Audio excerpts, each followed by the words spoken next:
Tady to je ilustrátorka Galina Miklínová a já jsem spisovatel Petr Stančík.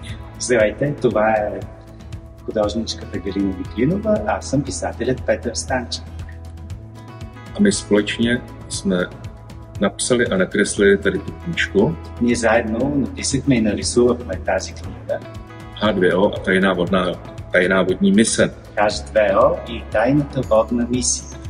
A je to dobrodružství dvou kluků a jedné holky, Това е приключението на две момчета и едно момиче, kteří spolu jezdí ponorkou, která se dostane skrz vodovodní potrubí. които пътуват заедно с подводница, която минава през водопровода.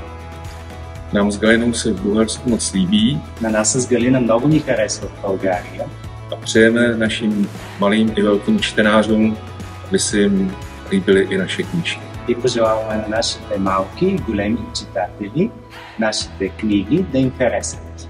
Tak já jenom chci říct, že tady s námi stojí ještě Krasimír Prodanov, Искам да кажа, че до нас стои Красимир Проданов, což je překladatel knížky a ten je důležitý, abyste si naši českou knížku mohli vy, bulharští čtenáři, přečíst.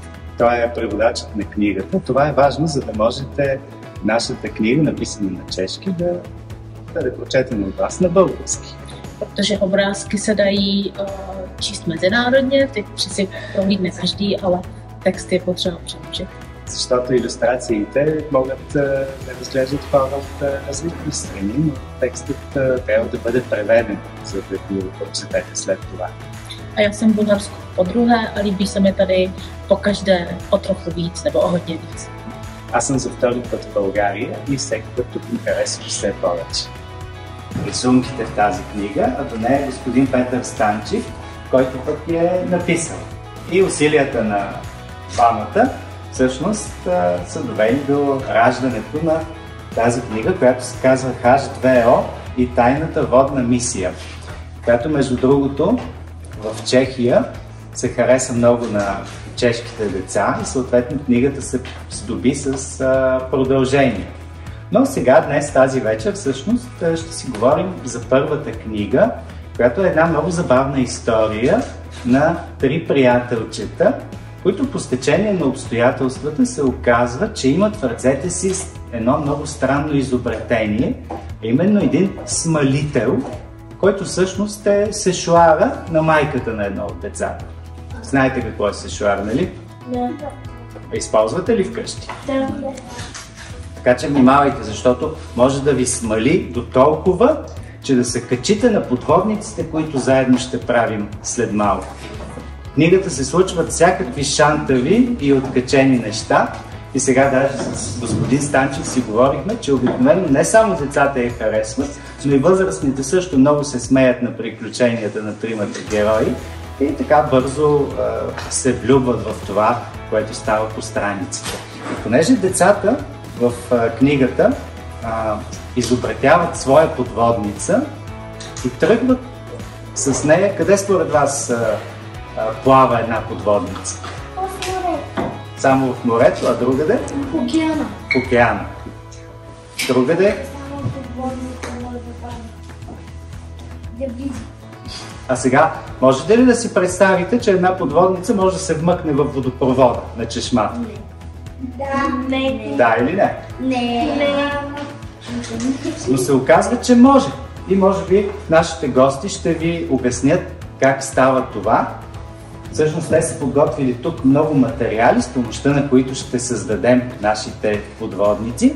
И по-добре да не губим време и направо да им дам думата да кажат нещо за книгата, за себе си и за това как всъщност ще правим тази вечер подводници. Жената се. Děkuji. Tak děkujeme za úvod. Nevím, jestli jsem všem rozuměla, ale to, z čeho si to vyrobili ty kamarádi v té knize, tak to vlastně většinu těch věcí použijeme a já jsem tady přivedla ponorku, kterou dělala moje dcera. Това е подводницата, която е направила дъщерята на госпожа Галина. И всъщност тук са материалите, от които и децата в книгата са направили своята подводница. Ние ще използваме същите тези материали. Takže tady máme model, který budou mít návod Това е модела, а това е опътването, как ще работим.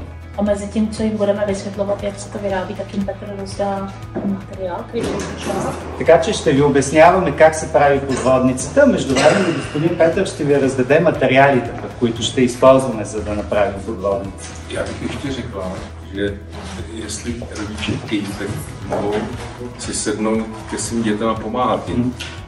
Господин Петър казва родителите също да седнат, ако имат желание, за да помагат на децата или пък да направят своя подводница. Защо не? Още един отговор ще чуем сега. Кога е създаден сешоарът? 1931 казва тя. Друг? 894. Той казва 1894. Друг? Иска ли думата? 1892.